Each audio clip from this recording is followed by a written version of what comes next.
Welcome, ladies and gentlemen, to the first episode of On the Edge, my podcast covering controversial topics in human affairs, politics and science. I'm your host, Peter. I'm a copywriter, musician, social sciences, economics and technology enthusiast. I'm honored to have as my guest the British anthropologist, author of multiple books, editor-in-chief of the periodical Mankind Quarterly, and former professor at Oulu University in Finland and public speaker, Dr. Edward Dutton. He specialized in the biological part of anthropological studies. We'll be discussing various topics relating to issues as varied as human evolution, Dutch history, present-day economic and political issues, as well as the experience of how it is like to be in the center of scientific controversy. So, tell me something about yourself. I mean, a lot of the listeners will probably not have heard of you yet, but... Okay, well, yeah, hello, I'm Ed Dutton, and I'm a I suppose, an evolutionary anthropologist, and I like researching controversial areas, really, because that's where new knowledge is to be found. And I live in Oulu in northern Finland. I'm a so-called docenti, which is kind of sort of honorary adjunct senior lecturer or something there, although I guess I'm a bit too controversial for them these days. And I also I've written a number of books on various topics to do with religion and race and these kinds of areas. And also I have a YouTube channel called The Jolly Heretic, where I do videos on the research that I do. Right, I'll give the listeners the opportunity to check out the links later on. But so tell me, how is it to be academically active in a field that is dominated by social constructionists? Well, you are focusing on the complete opposite. Well, I'm not really active in that field anymore. I started off when I did my original degree. I did a theology degree, and then from there I moved into religious studies. That's what I did my doctorate in, and it was anthropology of religion. So it was field work with fundamentalist Christian groups. In fact, I did some research in the Netherlands at Leiden University, a group there, and then and then from there, I kind of gradually began to realize that the explanations which we were taught, these entirely environmentally deterministic explanations for things like religion and whatever, just didn't quite make sense of everything. And gradually my eyes became open to the possibility of genetic explanations. And for this, and also I was living in Finland, and so I started researching Finnish culture. And again, I did a book on this subject, a cultural anthropology book on Finnish culture, and every explanation was environmental. And again, there were lots of things which didn't quite make sense using these explanations, and things did start to make sense about the nature of the Finns and why they're like they are, for example, once one took into account genetic explanations. And once I realized this made me sort of question everything, really, and begin to realize that a lot of what we had learnt, those of us who are in humanities or social science departments at universities, is just ideological nonsense, really. And there's this whole area that is suppressed, and unfortunately increasingly suppressed, which is the heritable dimensions to human individual and group differences. Yeah, that seems a bit odd to me, because the degree to which we have evidence for the opposite is also increasing, right? Well, yes, perhaps that's one of the reasons why they're increasingly suppressing it. So precisely because the evidence for it is becoming so overwhelming that if you are a dogmatic environmental determinist, 20 or 30 years ago, you could just cast a great deal of doubt on the small amount of evidence, or the smaller amount of evidence that was there, and you could get away with that. But now you can't do that anymore, because the evidence is so overwhelming, and so all you're left with is just suppression and verbal violence and perhaps even literal violence and getting people sacked and shutting down their livelihoods and whatever, because you can't now even attempt to argue the case in a logical fashion because the evidence is so overwhelming. So have you personally experienced any attempt at censoring your work? Or? Well, just today, literally just half an hour ago, I had a strike on my YouTube channel, which means I can't upload videos for 2 weeks, and I'm in their naughty thing for 3 months because of a video I did on the research by myself and some colleagues on on dysgenics and how we're becoming less intelligent and how we are building up more and more mutant genes through the fact that Darwinian selection has relaxed so heavily since the Industrial Revolution. And we argue what this results in is more and more of these people that would have died under harsh Darwinian conditions. And more and more of these people, they have these mutations of the body, weak immune systems, this sort of thing that would have got them killed under Darwinian conditions, and they survive and have children. But the brain is 84% of the genome. It's a massive target for mutation, and so consequently, if you have mutations of the body, you will sure as damn it have mutations of the mind. And the theory, it's my colleague Michael Woodley's model, it's called the social epistasis amplification model, is that consequently, with the relaxation of Darwinian selection, you get more and more of these people that have ways of thinking which would have been maladapted under Darwinian conditions, such as antinatalism or wanting to put other ethnic groups ahead of your own in a context where your ethnic group is an extended genetic family, or feminism and delaying your fertility so you end up not being able to have any children, or whatever, these maladaptive ideas. And that these people we call spiteful mutants, and they get into positions of power and they influence the whole society to behave in a maladaptive way. So that people who aren't carriers of the mutations behave in a maladaptive way and reduce their fertility and look after the interests of people that aren't in their extended genotype, their ethnic group or whatever. And I argue that that's what left-wing people are. I argued and I showed that left-wing people compared to right-wing people are higher in mutational load and in lots and lots of markers of mutational load. They're more physically unattractive. They have more asymmetrical faces, and a symmetrical face is a good-looking face because it has a low level of mutations in the face. And I argued that's what they were. That they were kind of mutants, basically. That was what has been argued in academic papers, serious academic papers that I've published. And that video has just been taken down as hate speech. So that's my most recent personal example of this sort of thing. I find it really hard to imagine, because I could see that they would label it as hate speech when you were actively promoting certain taboo political implications from that. But as far as I know, you're not. You're just there's no political implications to it, really. I mean, I understood that hate speech was certain protected characteristics like race or homosexuality or whatever, and none of these things were mentioned in the speech. So it's just that some people have decided that they don't like the speech, and they have persuaded YouTube to take it down, and that happened literally tonight. So that's one example. Other examples are more insidious. I mean, things like journals rejecting the papers, biased peer reviews. There was a book, for example, that we called At Our Wits' End: Why We're Becoming Less Intelligent and What It Means for the Future, written by myself and Michael Woodley of Manille. And we show that we are becoming, since the Industrial Revolution, Darwinian. Up to that point, we were under heavy Darwinian selection for intelligence. Every generation, the richer 50% of European populations had double the number of surviving children, and the poorer 50% did.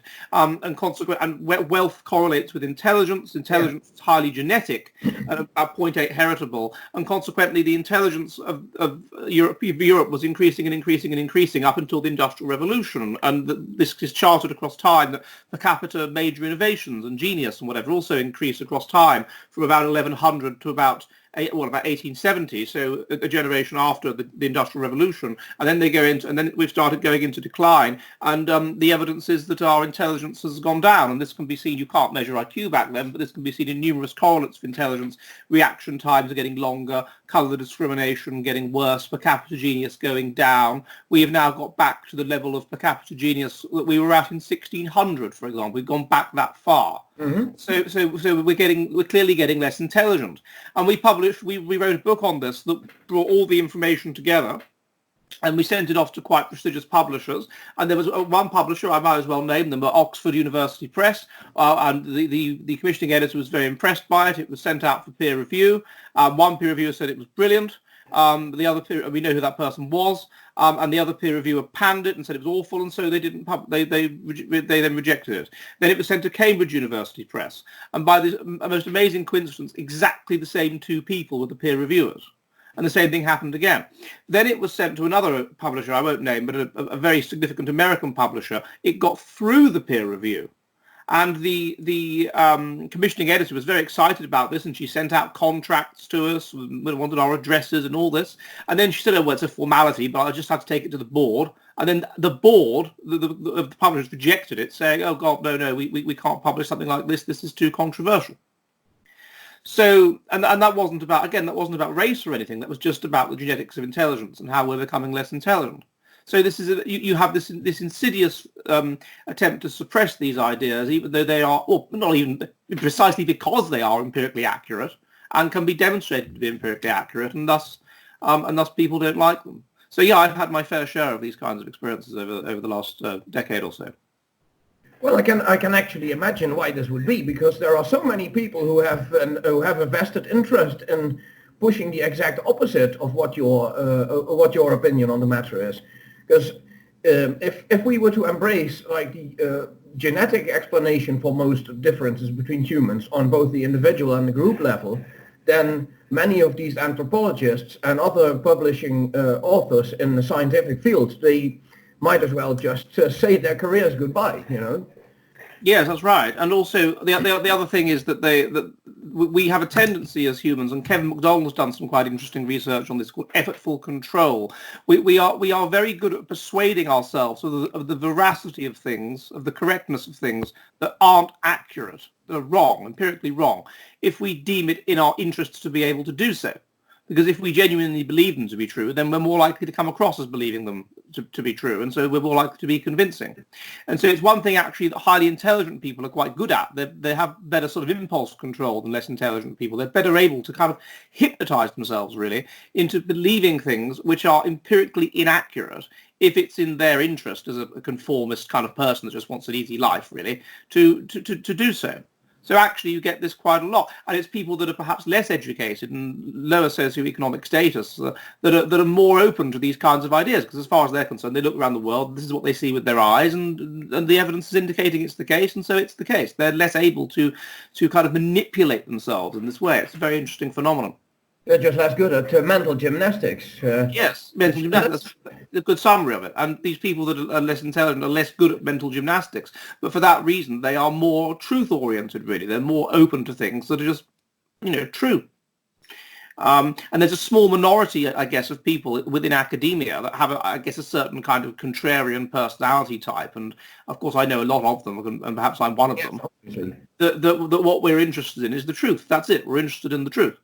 And I don't care. I'll talk to anybody about this, whether they're extreme left or extreme right or in the middle. I don't care. What I'm interested in is the empirical truth. And in general, my finding these days is sort of ipso facto. If you are interested in the empirical truth, then you're right wing, because it means you don't care about things like people, or you don't care as much as you should about things like people's feelings and the supposed misuse of your research, and basically feelings. That's what the enemies of truth are obsessed with. They're obsessed with feelings. They put nothing is more important than feelings. Everything's to do with power and the dynamics between people and empathy, basically. And this is really the enemy of the analytical method. This is if you put, let's say, at one extreme, Simon Baron-Cohen has this interesting model, the male brain versus the female brain. And the male brain is autistic, basically. It's obsessed with systems and with analyzing. Yes. It's not interested in empathy or feelings or whatever. And the extreme female brain is system blind. It's the opposite. It's obsessed with empathy and feelings, but it's not interested in systematizing, or if it is, it just gets things wrong. Because it gets overwhelmed by feelings all the time, and that's not logical. And that's what academia has increasingly been taken over by, of course, over the last 50 years. It's been taken over literally by women.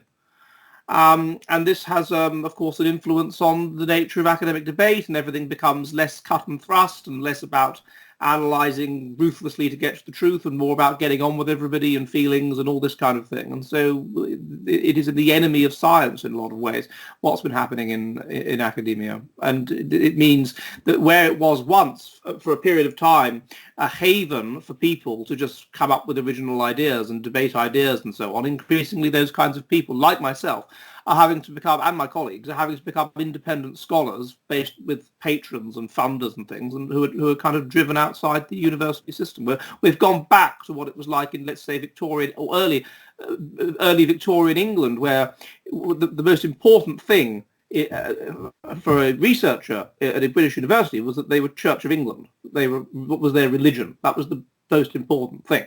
All right. Or then maybe what kind of school they'd been to. Had they been to a nice public school, i.e. very prestigious private school, and then, kind of what family they came from, and then, how academically competent they were. And that changed, and eventually by, let's say, the 30s or 40s, it was academic competence that was the key thing.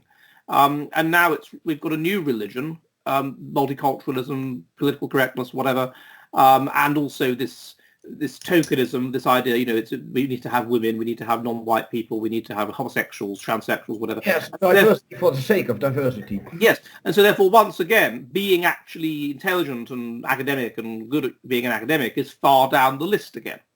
So we've just gone back to the way it used to be. It's the degeneration of academia. Well, so you mentioned how autism is basically an extreme version of the male brain, right? To some extent, yes. Would it be correct to say that schizophrenia is the extreme version of the female brain, and that this rise in basically it's sort of a conspiratorial worldview what these leftist academics are engaged in? And would it be correct to say that this might be correlated to the rise in mental illness in general? I think that if I deal with these things one at a time, so with schizophrenia, then yes, I would agree with to some extent. I mean, there is a degree to which people can be because of the way that these conditions work. They're autism and schizophrenia. They're based on a checklist of factors and those of traits, and those traits sometimes cross over, and so you can sometimes be diagnosed with both. But certainly some aspects of autism sit at the opposite end of the spectrum from some aspects of schizophrenia. And the key thing is, yes, autism, the focus is on a complete lack of empathy and on systematizing. Schizophrenia, you over-empathize. You are obsessed with autistics have no interest at all in understanding internal states from external markers, i.e. understanding what's going on inside your mind and what's happening on your face or whatever. Schizophrenics are obsessed with understanding internal states from external markers, to the extent that they overemphasize things. They read too much into tiny indicators of internal states. So a smile might make that schizophrenic think you're in love with them, or a slight frown that you hate them and want to kill them. And so they become paranoid. And then this extends to how they see the world. They see evidence of internal states, of minds, behind everything, behind the nature of the world itself. And so they're prone. They overread evidence of agency, of people, of feelings, and so therefore they're inclined to believe in conspiracy theories. And then, taken to its extreme, you have a situation where everything is to do with power dynamics. Everything is to do with people and their feelings and their acting together, even truth itself. So there's no such thing as objective truth. Truth's just a big conspiracy theory, dreamt up by the powerful to suppress you. So in that sense, I think you're right. The second part of your question was to do with rising mental illness. I think that there's two dimensions behind that. One is, as I said, this idea of the spiteful mutant. So we're having more many mental illnesses are highly genetic. Autism is highly genetic. Schizophrenia is highly genetic. So one of the things you would expect is that the society is going to select against, under conditions of harsh Darwinian selection, it's going to select against people being schizophrenic or autistic and other mental illnesses, and that those people are going to be selected out. So you're not going to get many people like that.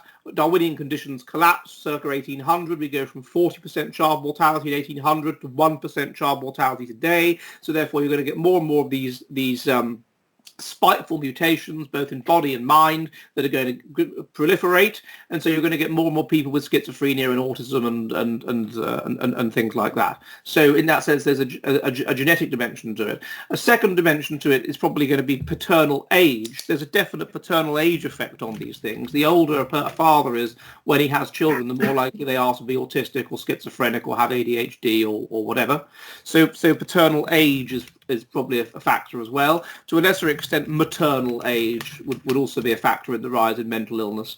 And then simply the structures. So under Darwinian conditions, we humans are highly evolved to very specific niches, and in order to be highly evolved to very specific niches, we're very environmentally plastic. There's not much learnt behaviour. There's not much genetic behaviour. A cat just knows instinctively how to wash itself or whatever, or bury its excrement. We don't. We have to be taught things, even to speak. We have to be taught.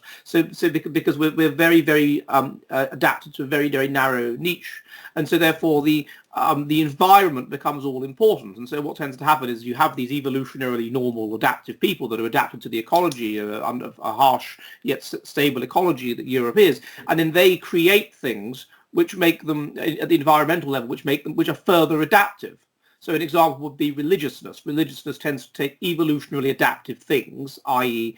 That you should have children, that you should raise your children in a strict yet loving way, that you should be self-sacrificial for the group and selfless, and it makes these the will of God, so they're more likely to be carried out. So it's an adaptive thing, religiousness.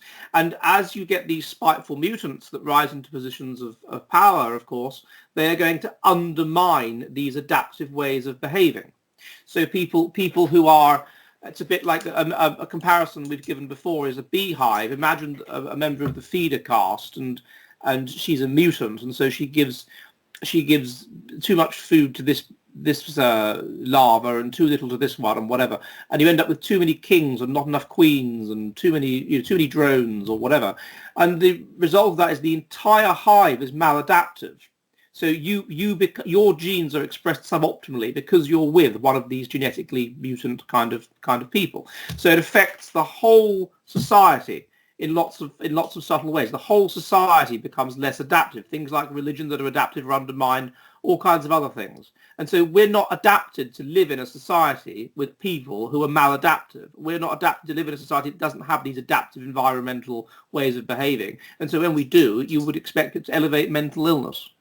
So that may also be relevant, that we're not in the environment to which we are adapted. It's a mismatch, and so we become mentally ill. Yeah, and there is of course the component of religion, because religion used to suppress certain of these aspects of these mutants and their influences on society. That's right. So secularization has taken away this alleviating influence, and now basically, the floodgates are open. That's absolutely right. There was some research that my colleague has done which found that up until the 1950s, there was no correlation between paternal age and whether or not you went to church, or with religiosity. And then up from the 1970s onwards, there was a correlation, a negative correlation. So, the older the father was, the more likely the son was to be an atheist. And that correlation only starts in the 70s. And so it implies that what's happening is that until the 70s, the son may well have the potential to be an atheist. He may well be a spiteful mutant. Mm-hmm. But he's living in a religious, and one thing I demonstrated in a study I did called "The Mutant Says in His Heart There Is No God," by the way, is that atheism is maladaptive. Religiousness is adaptive. Religiousness correlates with mental health, with physical health, with fertility, with being right-handed, which tends to correlate with good health, by the way, and with and even with having a symmetrical face and being good-looking. And atheism is quite the opposite. It's maladaptive. It's a sign of mutant genes. It correlates with all of these things which are signs of mutation: left-handedness, physical illness, mental illness, autism, and so. But it implies that the society was religious, and therefore it was kind of forcing these mutants to suppress their kind of maladaptive ways of thinking under social pressure, and that when something tipped, a tipping point was reached, and religiousness broke down, then it unleashed suddenly this tsunami of mutation that had been held back by religiousness, and suddenly, therefore, there was a correlation between paternal age and being an atheist that there hadn't previously been. So it shows you that the religion was acting to hold back this tsunami, and once religion fell away, then that was it. These people were no longer being socially pressurized into forcing themselves to believe in God, so they weren't believing in God anymore, and so therefore the correlation kind of came into being. And so I think that that's a big part of what's going on. I think that's why you have this sudden change, quite dramatic change, in the sort of 1960s in most of Europe anyway, where you move quite rapidly from being a traditional religious sort of society to being what the beginnings of what we have now. So yeah, I do agree that religion is kind of holding these things back. And not just religion, but other things as well, like a traditionalist education system and all of these other things that inculcate children with the kind of sort of strict boundaries and ways of behaving and all this kind of thing. All of these things have broken down and have been perhaps holding back the consequences of mutation. And now those consequences are with us. Well, what I find interesting about that, I mean, obviously I agree, but there's one thing I noticed when I was studying like population pyramids of Eastern European countries versus Western European countries, and there was something I noticed. This decline in birth rates that we saw starting in the late 60s and early 70s, it didn't really occur in the former Eastern Bloc until the fall of the Berlin Wall and basically the fall of all these communist regimes. So, and these were all like state atheist societies. So, does that suggest that communism had a sort of a similar role in their society as religion in ours? Yes, I think in some ways perhaps it did. I mean, you've got to remember that first of all, these communist societies were under Darwinian selection. Well, first of all, they were under Darwinian selection to a greater extent than we were. So, by which I mean Western Europe. So, in general, they industrialized later. Yes. So so therefore they were in a sense less dysgenic. You're going to have less influence from spiteful mutants. Secondly, they were poorer, which meant again the Darwinian selection was higher. So it could actually be coincidental to communism. It was the fact that they were kept poor. That could be relevant to what was going on. They were kept poor, and they were kept sort of in an unstable kind of situation because they were poor, and this tends to be correlated with acting impulsively and just living for the now and having children and things like that. So it could be coincidental to the nature of communism. Although I would agree that there is a religious element to communism, and there is a degree to which it held under permafrost certain traditional kind of values, traditional ways of seeing the world, which were questioned in the West. So they were more conservative than the West. Ironically, under communism, these things were not questioned. These ways of doing things, homosexuality remained socially unacceptable, whatever. So there could be an element to which that's the case, but I think also it's just that communism just held them back, and so they didn't reach. It seems to be a certain level of wealth, a certain level of comfort. And once that's reached, then people stop wanting to have children. And there's some studies that have shown that. I've tried to manipulate it in the lab to make people kind of feel that they have a certain level of comfort, and beyond a certain level of resources, they stop wanting to have children. This seems to explain the contraction of society in a lot of ways. And that level of comfort just wasn't reached in a lot of these countries. So that may be an element to it. I don't know enough about an element to it. There may be other factors as well. In Russia, for example, people just seem to be very unhappy, just extremely depressed, unhappy, and so they don't have children. But that may be an element to it in the Eastern Bloc countries, yeah. And I can also remember that the suicide rates there, and still to extent to this day, are much higher than in Western Europe. I believe that the suicide rate in I think in Estonia or Latvia is like the highest in Europe.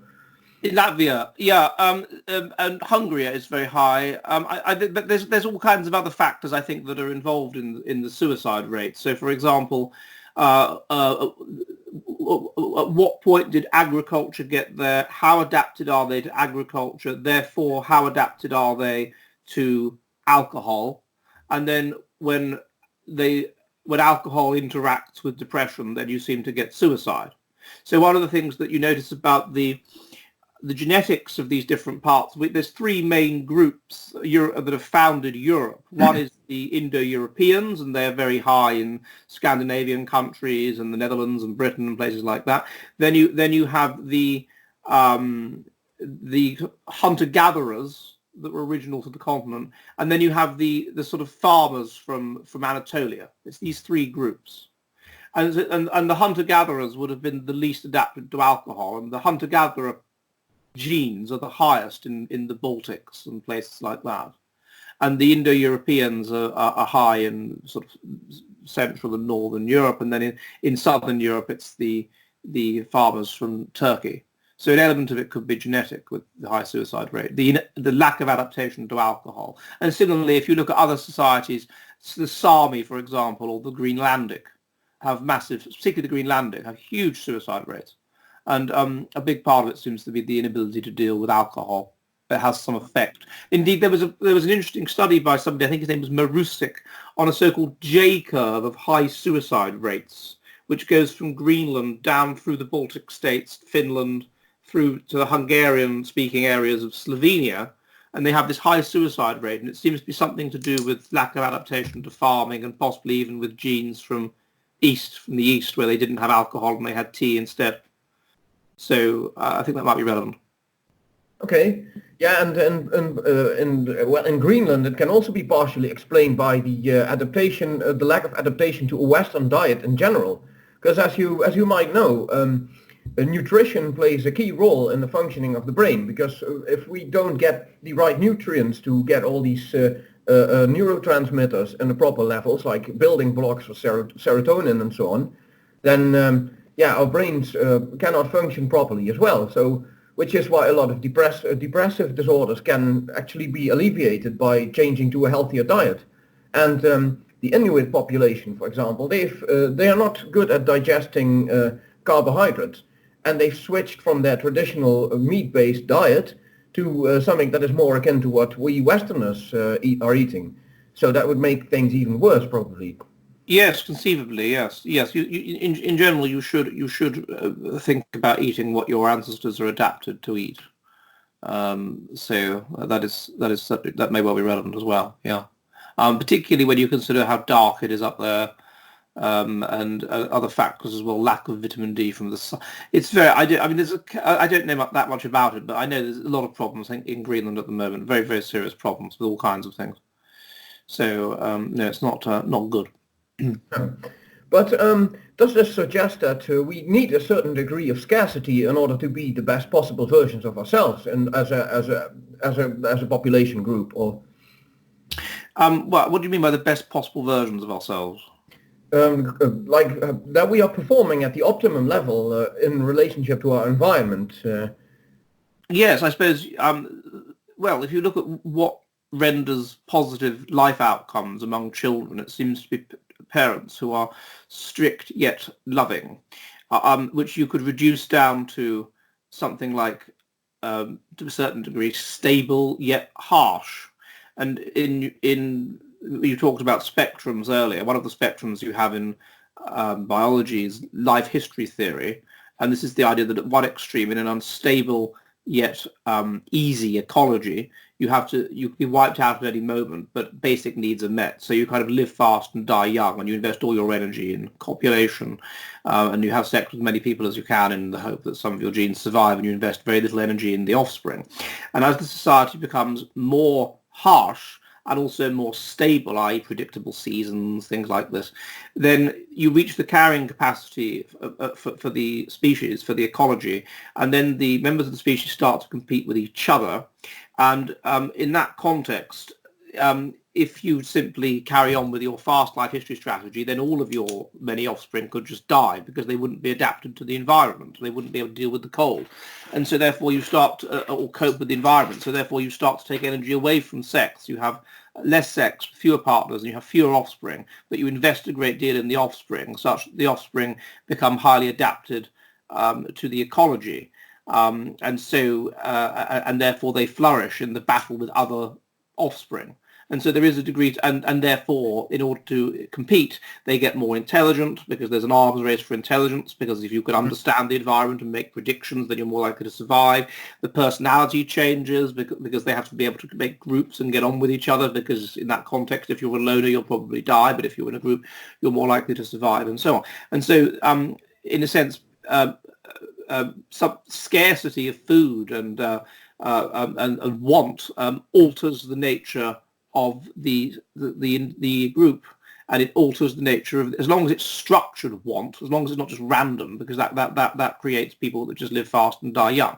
But if it's structured yet harsh, this seems to alter the nature of the group and of individuals. And this was the point of the sort of British public school system. This idea was to kind of militarize people, to put them in this environment, that was people who were very wealthy and who could just end up being decadent, basically, and put them in this environment that was harsh and yet structured, in order to move their character in a certain direction and to make them sort of leaders of men.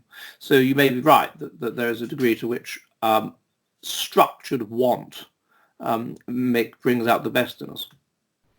Yet at the same time, we have to strike a balance, like as a society, between scarcity and abundance, because I can remember when you were discussing politics with Michael Woodley that you mentioned that some degree of income redistribution might be necessary in order to keep a society stable, because relative inequality will create like more incentives for violence and so on.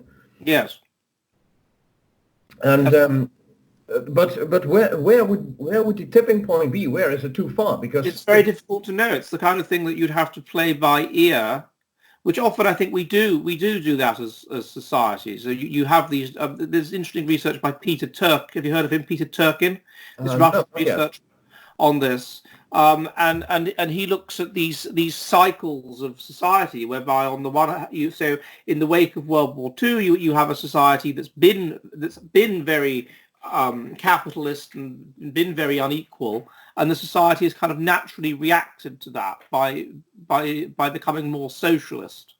But the problem is that as it becomes more socialist, then there's problems as a consequence of that. People feel that they're not getting. People feel it's unfair. They feel that the people that are lazy are getting a bigger share of the pie than they should, and all this sort of thing. And so therefore there's a reaction against that, and the society starts to become more unequal again, and then it gets too far, and then there's often some sort of revolution or some sort of breakdown in order or whatever, and then things start to change again, and things seem to go through these kinds of processes. And so it seems that we sort of naturally kind of play it by ear, and that some societies, perhaps if they're higher in intelligence and higher in conscientiousness and agreeableness and whatever, are better able to do this without degeneration into violence than others are, because they're higher in trust, and so they're more cooperative, and they're better able to kind of negotiate the appropriate steady state at any given time. And so, and you see this in politics in swings from left to right. The left tend to focus on equality, the right tend to focus on order. We at hierarchy and thus order. We have these two instincts, it might be argued, within us. On the one hand, we are pack animals, and so this would militate in favor of equality and everyone being equal and cooperating and getting on. But on the other hand, we have to compete within the pack, particularly with males. They have to compete within the pack to reach sort of the hierarchy of the pack, because in prehistory, females will sexually select for status in males, because the female obviously is encumbered by the pregnancy, and she's more likely to survive, and her offspring are more likely to survive if the male invests in her, and he's more likely to do that if he has high social status. So they sexually select for status in males, and therefore the high status males tend to dominate the gene pool. And you see this among like hunter-gatherers such as the Bushmen, that 60% of hunter-gatherer males never have any children at all, and 40% of them dominate. Of any generation have the children, because the women sexually select for the higher status males, so they have the most wives, and then the beta males have a couple of wives, and the gamma males have none, I'm afraid. And so there's these two instincts. One is to climb the hierarchy, and that's based around order, and that's based around kind of almost fairness within a sort of competitive system, and it's based around selfishness in a way. And then the other system is the need to maintain the group, such that it can successfully battle against other groups, with you having an interest in the maintenance of your group, because you can pass on your genes directly, of course, through having children, but also indirectly through the success of the ethnic group of which you are a part. And so there's these two instincts that seem to oscillate, and sometimes it goes too far in one direction, and then there's a pushback, and sometimes it goes too far in the other, and then there's pushback. I think that's the kind of thing that's happening in Britain at the moment. Maybe there's been this stress on equality for so long. It creates disorder, and it creates a feeling of unfairness and a lack of hierarchy and all this and chaos. And there may be some sort of pushback happening against that now. And what I noticed, there is some kind of irony in this, because you have this division between basically men who are competitive and women who are cooperative. Yet at the same time, it's also men who are more loyal. They're more driven by loyalty, so doing something for someone else based on social relations. Yet women are higher in altruism. So that's actually mirrored, but it's like the opposite end of the same medal. Well, kind of, but there's an ordering to it, isn't it? The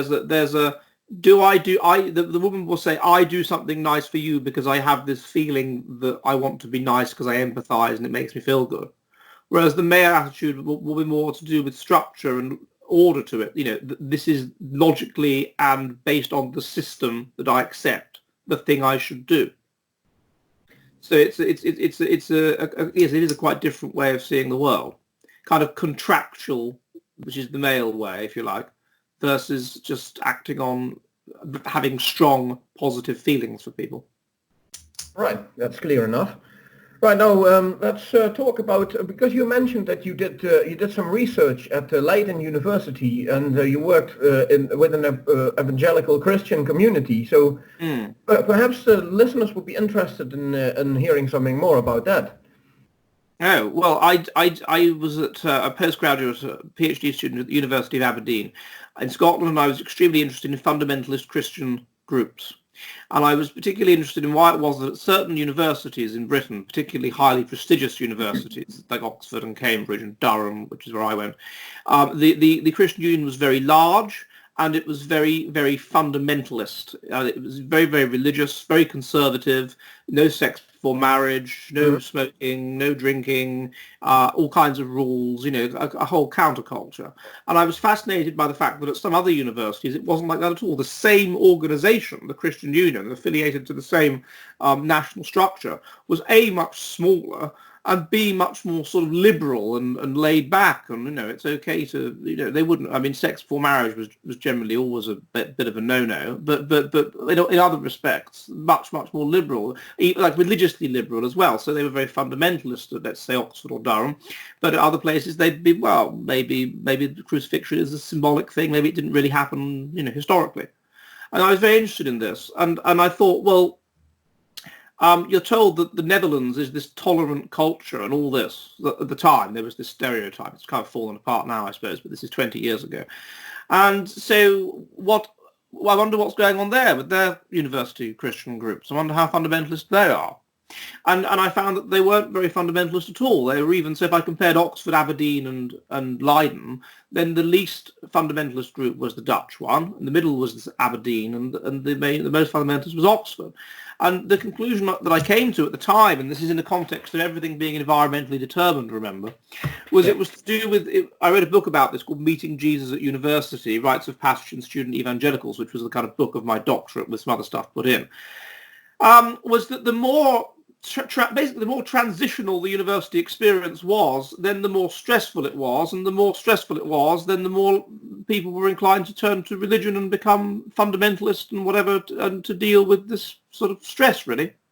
So it was a matter of identity being put to the sword. So at Oxford, you meet people from lots of different social classes and from all over the country and whatever. And so for a lot of the kind of people that were in the Christian Union, which was kind of middle class people as opposed to the sort of upper class who didn't seem to be into it, it was a very transitional time. It was a big change in status. Having gone to Oxford, your status was highly elevated. All this, and so you end up with a lot of people who are wondering who they are and whether they're from a Christian background. If they're from a Christian background, therefore they become more Christian to deal with this, more certainty. They need more certainty in structure.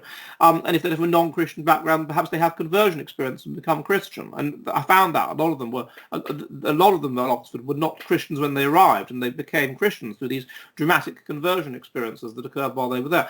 Aberdeen was in the middle of the two, and then Leiden was the most extreme, kind of not transitional. So most of the students that were at university, that were at this Christian Union group in Leiden, lived near Leiden. So, and they'd go home at the weekends, which you could do for free if you were a student on the train system in Holland as well. It still works like that. Which helped. But even so, it's not like, okay, they could, Holland's a small country, and they could have come from Groningen, or they could have come from Utrecht, or they could have come from, I don't know, so Eindhoven or something like that, or Rotterdam. But no, they were all from around there. So there was no big change in that way. They hadn't had to basically really leave home. There was none. This making the break that happens at Oxford wasn't there, and there weren't all these weird rituals and things that people had to go through. But you have to do at Oxford. You kind of have to imbibe the kind of public school, up by which I mean Eton, posh private school culture, formal meals you have to go to, all this kind of thing, this culture shock that middle class students are going to have to go through. None of that, and you're basically just there's no big change really. Other than that you're living, some of them even just lived at home with their parents. They didn't even live in Leiden. They just stayed at home. So of course, the degree to which the university was transitional was much lower, and so they were much less fundamentalist. They were much more liberal, and I don't think I met anybody that had a religious experience while they were there that converted or anything like that.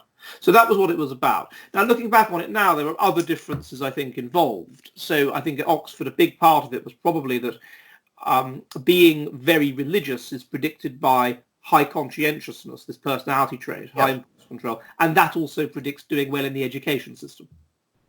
So consequently, you're going to expect people who are very conscientious to be both religious and get into a really good university because they're going to be really hardworking. So that may well be part of why there were so many Christians at Oxford. And then also another thing that predicts doing well in the education system is moderate neuroticism, moderate mental instability, anxiety, because this acts as a motivator to work and so on. But this also means you're more likely to have a mental breakdown and have a religious experience because those are associated with neuroticism. Yeah, because neuroticism, it also works as the driving factor behind self-criticism, right? Yeah, exactly, precisely. So I think that there was a much more of a kind of a genetic element to what was going on. There was a certain genetic kind of people that were going to end up at from people from normal background state schools that were going to end up at a university like that. So an element of it was environment. It was the environment Oxford created, which was perhaps more stressful and difficult and transitional. But an element of it was the kind of people that were turning up. But the nature of these environmentalist departments, I was in anthropology, is that everyone's just the same. Everyone's a blank slate.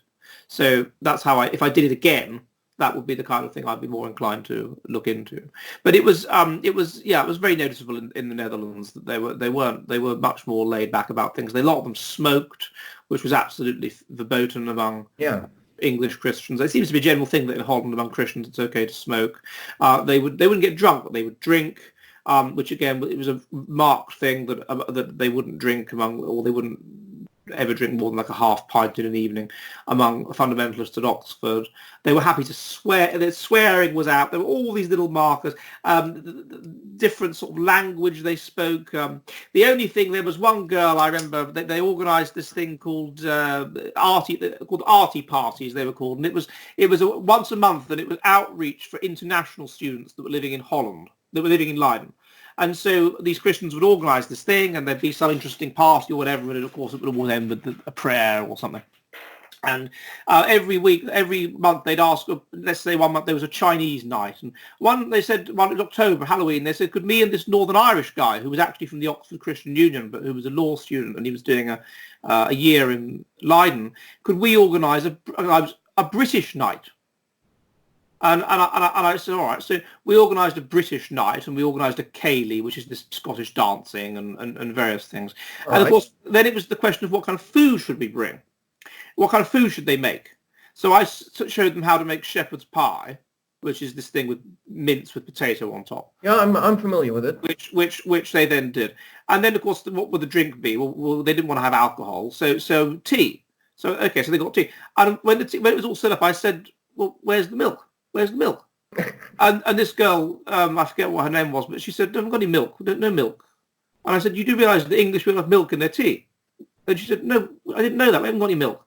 And I thought, I'll try and express my annoyance with her by using the mildest swear word I can use. And in English, that's damn. So I went, oh, damn. And she went, excuse me, can you not say that word? And I was like, what? What? Damn. And she's like, you can not say that. And it turns out, like, in Holland, of course, you have godverdomme.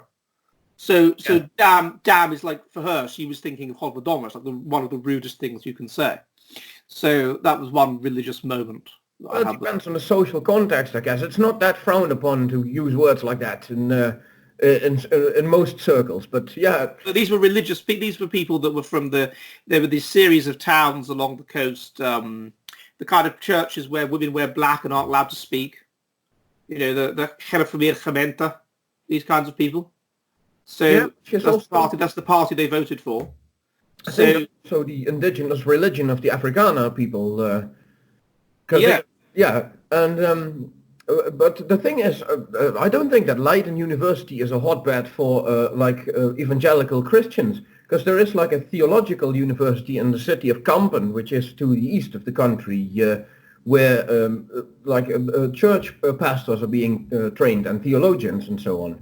So I don't think that the really fundamentalist Christians would have gone to a regular university like in Leiden. No. There were a number of fundamentalist Christian groups at that university. There was the one I did. There was one called Ichthus. There was at least 4 of them. You had these groups. What was it you called them? These student societies. What were they called? Gemeente. What were they called? There was a word for them. I can't remember what it was. These student societies, and within the student societies, you had these things called disputen, and you had to be invited to join the best disputer. And there was one group I remember that the king, the man that's now king, that he was in, and it was very prestigious, and they had their own buildings where you could go and eat, and very nice food and all this. Let me look it up. I've got the book, my book in front of me. Yeah. So they bestuur. No, that's the exact the bestuur. They had. I think that you do get these. You do have these religious. There were definitely many highly religious people there. It's just that I got to know them more easily than most people would, because of course I sort of sought them out. I made sure I found them. So I don't know where the word is. Anyway, I don't know. I'm just looking for words that are in italics that are therefore Dutch. But no. There you go. That's how it was. You want to talk about the Afrikaners, though, didn't you? Yes, because I've heard like a lecture of one of your fellow academics, Kevin MacDonald, and he was also describing how North American culture developed, and he mentioned how Puritans were very egalitarian. So Puritans, they're like the Presbyterian, like the Reformed Protestants that you see in Scotland and Northern Ireland as well, right?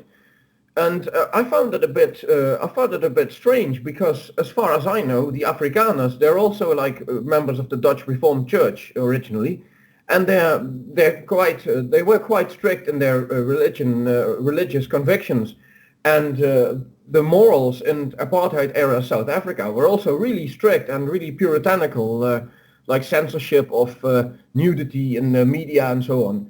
And I found it a bit contradictory to the fact that South Africa, being a very a society with an artificially created caste system, really was also the brainchild of Puritans.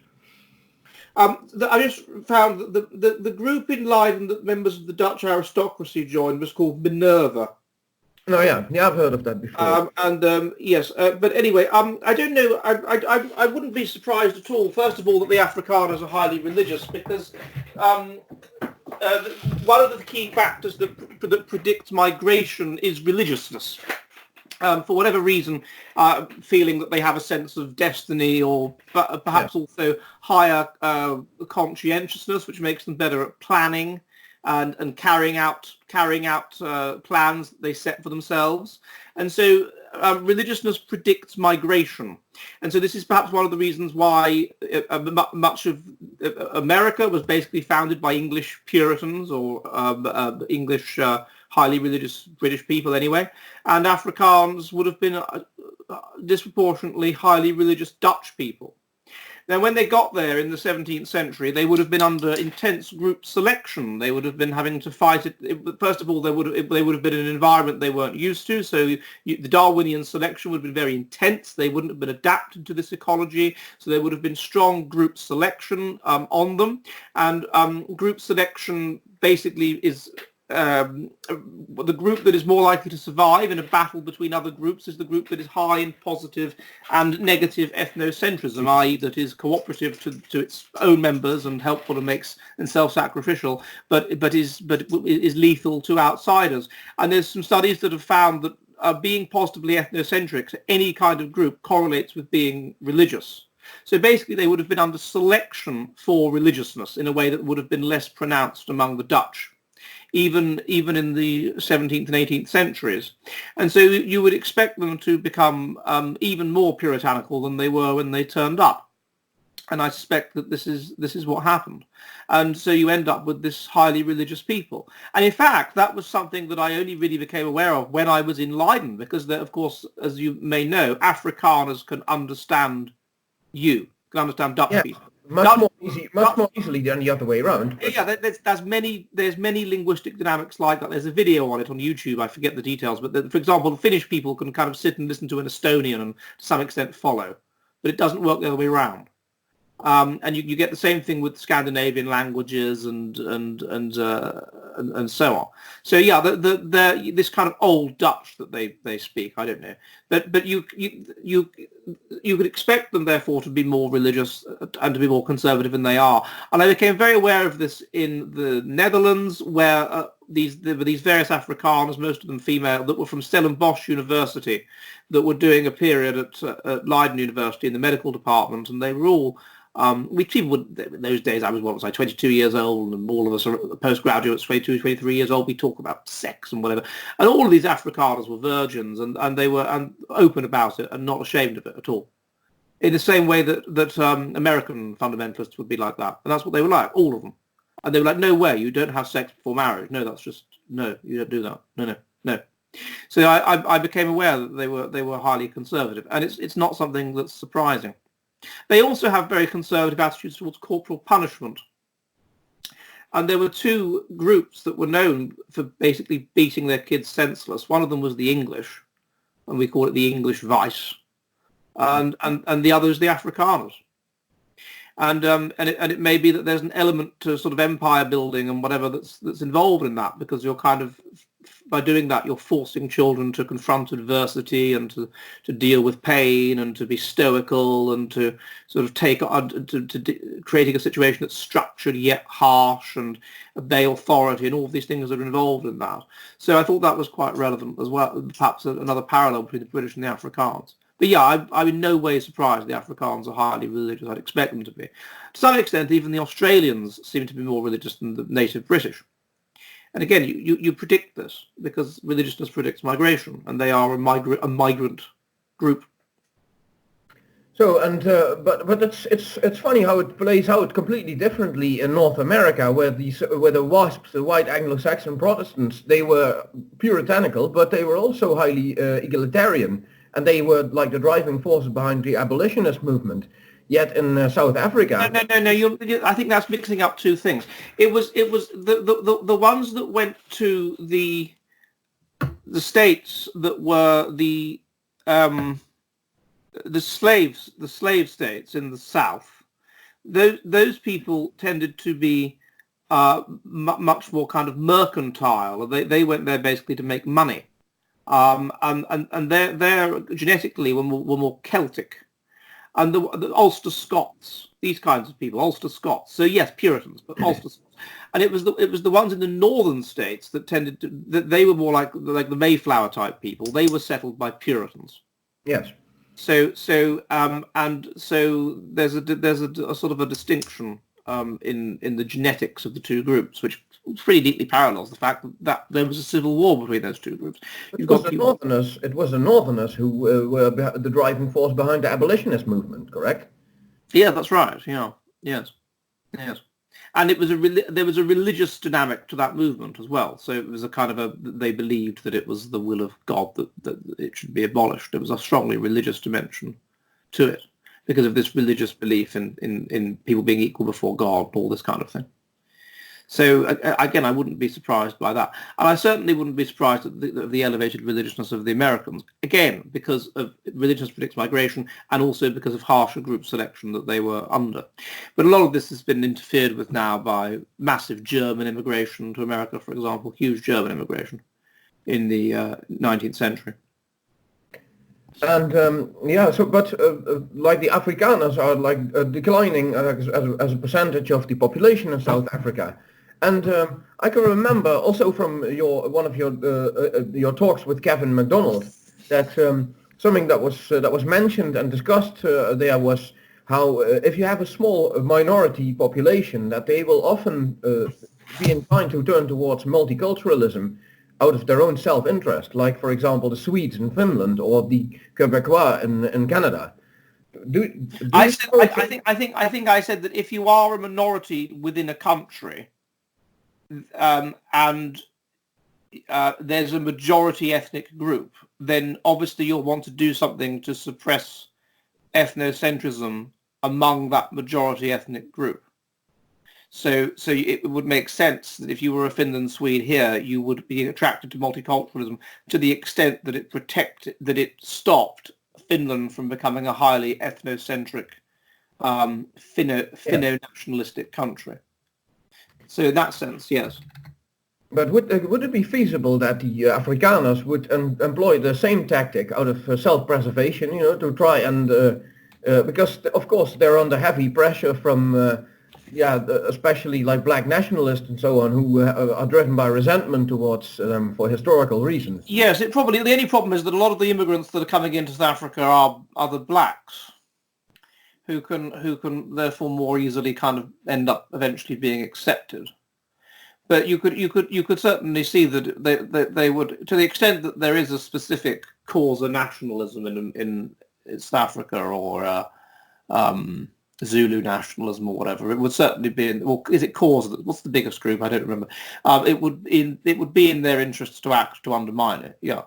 And you therefore it was unsurprising that the whites in Zimbabwe were attracted to the movement for democratic change, because of course they're not. It was Mugabe that was nationalistic, and they would obviously want him out. Yeah. So, but do you suppose that there is any future for Afrikaners in South Africa, or because things are looking pretty grim? No, I think what's that place called? Oriana or something? Orina? They've got this white nationalist, white enclave, haven't they? I forget. Yeah, I've heard of it, but I can't recall the name. Oriana or something like that. They'd have to do something like that. They'd have to. I don't think there's much. There's much they can do. I think they will end up going in the same way that the white Zimbabweans have gone, pretty much gone. I think it's just they're too small. The numbers are too small, and they're unlikely to. Well, if they can set up an area that they control and keep it controlled, then they might be able to rebuild themselves, kind of like the Amish, an area that's their own. So there would be that possibility. I don't know enough about them really to comment more than that. Well, I do know that a while ago, someone who was a South African YouTuber interviewed me, and we were talking about various things to do with race, and I couldn't remember the term Hottentot. I just couldn't remember it. I had a mental block. Couldn't remember the word I wanted. And so just so he understood, the koi. But just so he understood what I was saying, I used the phrase clicky people, which just came into my head, i.e. people that speak languages with clicks. Yeah. And he then immediately took the video down, really paranoid, saying, God, I have to take the video down because you used that phrase. It risks me getting in prison for that phrase being used on my channel. Apparently this is a really offensive phrase in South Africa. I didn't know that. And so that's the kind of pressures they're under. It seems quite appalling. It sounds like turbocharged social justice warrior stuff, but then of course not perpetrated by progressive Europeans, No, it's ethnocentrism. It's black ethnocentrism. Yes. So it's not really a positive note to end the video on, but yeah, as long as there is a future for them in some way, even if they have to set up like their own enclaves, then that would be good. Yes, that would be helpful for them. But I think that's what they're going to have to do. And also the other thing is that if they're driven out, then of course it's going to be like Zimbabwe. It's going to do such damage to the South African economy to drive out the people that are the engines of the economy. Yeah, because they're still in charge of 80% of it or something. Yeah, like driving out the Ugandan Asians or driving out the white Zimbabweans or whatever. It's just such a short-term silly thing to do, and it's happening. And I mean, with the white Zimbabweans, Mozambique is benefiting from them. Mozambique has let them in, some of them, and they're setting up farming there, and of course it's doing well. So yeah, not good. Right, and of course they can always still go to Australia or to the United Kingdom, because there are many, like a huge expatriate community of South Africans there, especially like from from the last 20 years. Yes, there are. Yep, there are, and a lot of the white Zimbabweans have gone there as well. Yeah. All right. So what actually I wanted to ask some specific questions, but I see that we're well over an hour now, so I'll leave it up to you. Do you still suppose that we have time for like 2 or 3 questions? What did you want to ask? Well, one of them is the one that I came up with on my own that I sent you in this document, that religiosity seems to be linked to the serotonergic system, and does this suggest that this whole MDMA, ecstasy-fueled popularity of electronic dance music would be some kind of replacement for religion among secular people?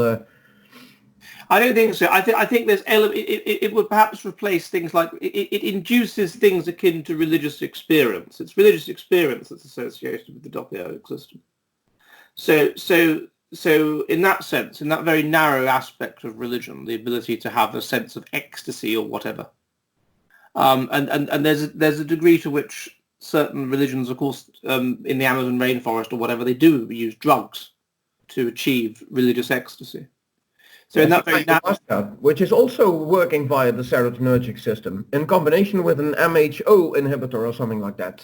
Yeah, well, you obviously know more about this than I do, but it's an element of religiousness that it would allow you an escape and into a sense of ecstasy or whatever. It's an element of religiousness it could replace, but it doesn't necessarily give sort of a sense of eternal meaning or whatever, which religiousness, or ongoing sense of eternal meaning, which religiousness does give. It just gives a momentary sense. Yeah, that's very much true. And well, another question. I was thinking how it is really ironic that a great former warrior nation like Sweden, which is founded by the Vikings and which was the only power to ever win a land war against Russia, how that they, of all places, are now seem to be so hell-bent on being anti-nationalistic and basically, destroying their own society by losing faith in the importance of their own continued existence as a nation. There was a very interesting paper that was published a while ago which looked at the dynamics of emigration from Sweden to places like America. I mean, there was a period where in the 1850s or 60s where about 10% of the population of Chicago was Swedish, for example. So there's been massive emigration from there, and it's the question of who tends to emigrate. And it's people who are religious, and religiousness tends to correlate with being ethnocentric. All right. As I said before, and it's people who are sort of perhaps a bit individualist as well, ironically as well. So they tend to go. So the people that will stand up against you and argue with you and be a bit argumentative and different and whatever, those people will tend to go. And so what you're left with is people who are not particularly religious and who are highly conformist and cooperative, and who are kind of really sort of too nice. So the people that were the Viking types, they've gone, and so all that's left is these people that are focused on being kind and cooperative and not putting their head above the parapet and whatever, the tall poppy syndrome sort of thing. So in many ways, perhaps it makes sense that this has happened. Massive emigration will do that, potentially could do that to you. It would leave you with the kind of people that don't emigrate, and that is to say that the stay behind us, the people that aren't ethnocentric, that aren't particularly religious, so maybe that's part of the problem. Okay, yeah, that does actually explain a lot. And the last question is there any interesting projects that you're currently working on, like books or publishing, or speaking, public speaking appearances, etc.? I will be at a awakening in Finland in April. So and I will. I'm going to be. What else? And I'm doing a book on Islam, which should be coming out quite soon.